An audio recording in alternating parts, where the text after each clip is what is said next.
Boa noite, Tite. Parabéns pelo resultado.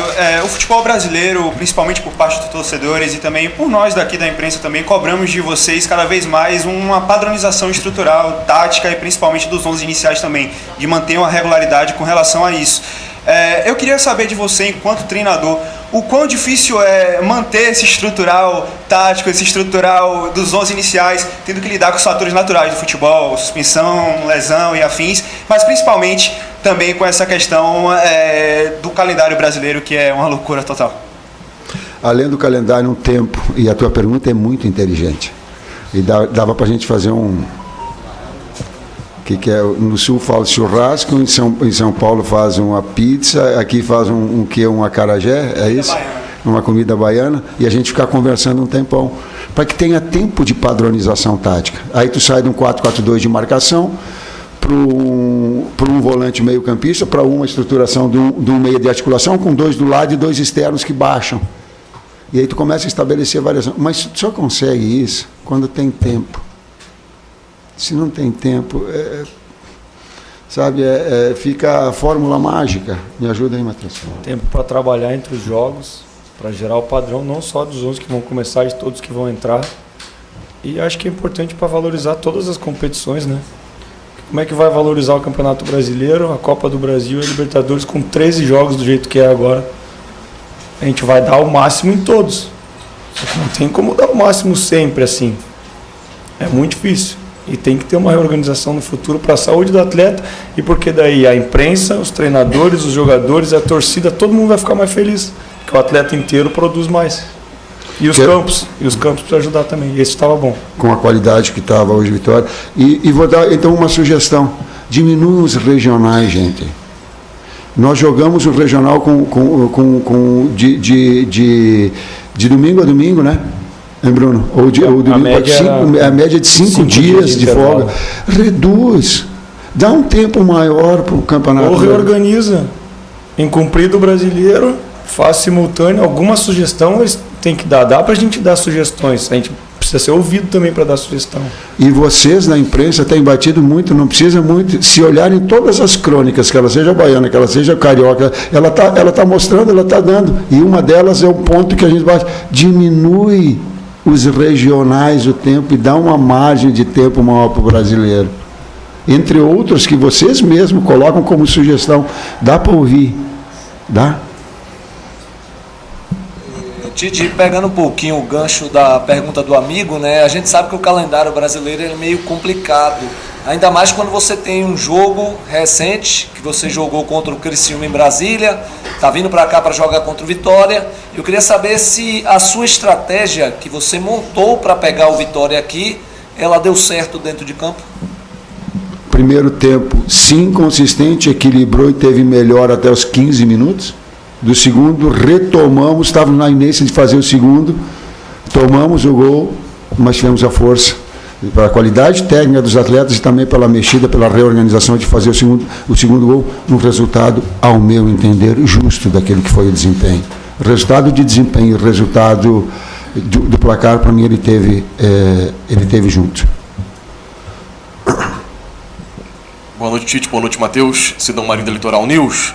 Professor Matheus, queria saber de vocês se as atuações que o Flamengo está tendo, por mais que venha a vitória, preocupam para essa sequência onde o Flamengo vai ter desafios contra equipes da parte de cima da tabela no Campeonato Brasileiro e os desafios fortes também na Copa do Brasil com o Palmeiras e na Libertadores contra o Bolívar. De que maneira vocês pretendem trabalhar e se preocupa essas atuações um pouco abaixo que o Flamengo vem tendo, por mais que o resultado seja positivo? E se for pelo cansaço, o senhor planeja poupar a equipe contra o Atlético no domingo, visando o Palmeiras? Obrigado.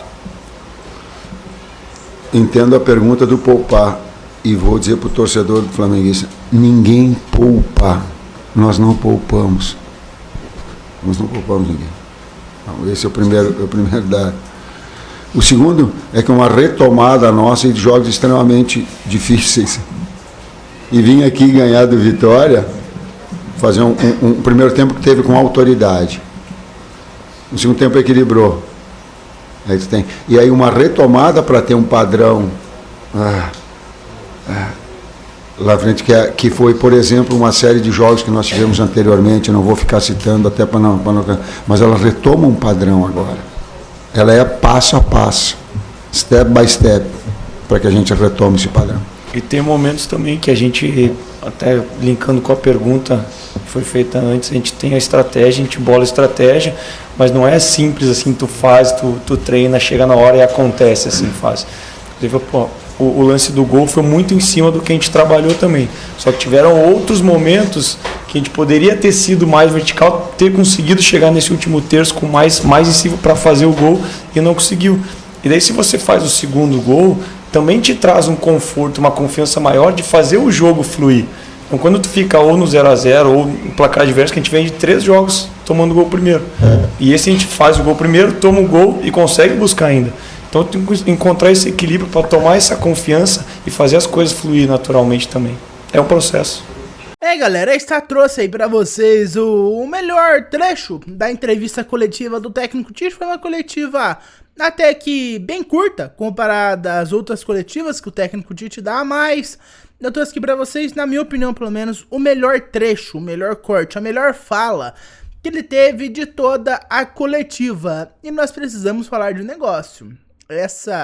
Esse calendário do Campeonato Brasileiro, cara, realmente é um absurdo, porque não dá tempo para você treinar os jogadores, você treinar tática, você treinar jogada ensaiada, você treinar cobrança de falta, cruzamento, qualquer coisa. Não dá tempo, né? Como o técnico sempre diz, dá tempo apenas de você recuperar fisicamente, às vezes nem isso, o jogador. Dá tempo apenas de você deixar o jogador em condições, novamente, de jogo. Às vezes, nem isso dá direito, né? Se você pegar um jogador com uma idade mais avançada, não vai dar. Um jogador, por exemplo, da idade do Bruno Henrique, um pouco mais velho, sabe? Um jogador já em fim de carreira, não vai dar. Não vai dar conta jogar 2 jogos seguidos, com intervalo de 66 horas. Igual já aconteceu com o Flamengo mais de uma vez, diga-se de passagem. E nós precisamos falar de um jogador especial. Carlinhos, meu amigo, na hora que eu vi o gol dele, o gol de virada do Flamengo, eu falei, se fosse o Pedro, não pegava. Se fosse o Pedro, aquela bola ali do Gabigol, não ia criar um gol. Se fosse o Pedrão, não ia dar. Eu gosto do Pedro, admito, é um jogador que eu gosto muito das qualidades dele. Mas ele é, pelo menos fisicamente, inferior ao Carlinhos. Fisicamente, o Carlinhos é muito maior, mais pesado, mais forte que ele. E também o Pedro não conseguiria dar aquele pique. O Pedro é mais lento que o Carlinhos. Fisicamente, o Carlinhos é superior ao Pedro em tudo. Tamanho, peso, força, velocidade. A questão é que o Pedro é tecnicamente muito melhor que o Claudinho, sabe? Um finalizador muito melhor que o Claudinho. Se o Claudinho Carlinhos é parecido. O Carlinhos é fisicamente completamente superior ao Pedro. Agora, a técnica do Pedro, que é algo fora de série, que é muito melhor, né? Ele é um monstro de finalização. Não tem nem comparação. Ele e o Carlinhos finalização. Pedro é muito superior. Mas Carlinhos, cara, muito bem, hein? Muito bem. Aproveitou a oportunidade do Gabigol, finalizou bem, usou o corpo muito bem para proteger, sabe? Aquele tá um mérito total aí no tamanho do Carlinhos, cara. Se fosse jogador mais fraco do que ele, o Pedrão, por exemplo, não ia dar. Ele ia cair. Ele não ia conseguir proteger aquela bola dos 2 jogadores do Vitória. Então, meus parabéns ao Carlinhos. Agora, a atuação do Flamengo foi deplorável. A atuação do Mengão, cara, foi deplorável. Um time sem vontade. Você via a vontade que o Vitória tinha, o Flamengo não tinha metade. O Flamengo tava muito desanimadão em campo, sabe? Você via, cara, segundo tempo, o Flamengo tomou empate e você não via os jogadores correndo, dando pique, sabe? Com vontade, igual foi um jogo recentemente, eu não lembro qual jogo foi, acho que foi o jogo contra o Galo, sabe? Você não via um jogo, cara, onde o Flamengo estava com vontade. O Vitória estava dando a vida dentro de campo. Agora o Flamengo, você não via essa vontade de jogar, sabe? Mesmo estando empatado, não podendo aproveitar a oportunidade. Agora eu tô gravando esse vídeo, eu ainda não sei o placar do Palmeiras. Quando eu vi, tava empatado. Até agora, eu tô gravando esse vídeo, tá 60 segundo tempo do Palmeiras, tá 0-0. O Botafogo já empatou, sabe? Então, cara, se o Flamengo não aproveitar essa oportunidade, é burrice. Porque quando, novamente, o Palmeiras vai empatar, o próximo jogo do Palmeiras é o Vitória. O Palmeiras vai meter o saco no Vitória, sabe?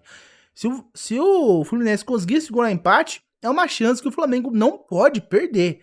É uma chance que o Flamengo não pode perder, cara, de encostar ainda mais na tabela de liderança. O Flamengo é atualmente terceiro colocado.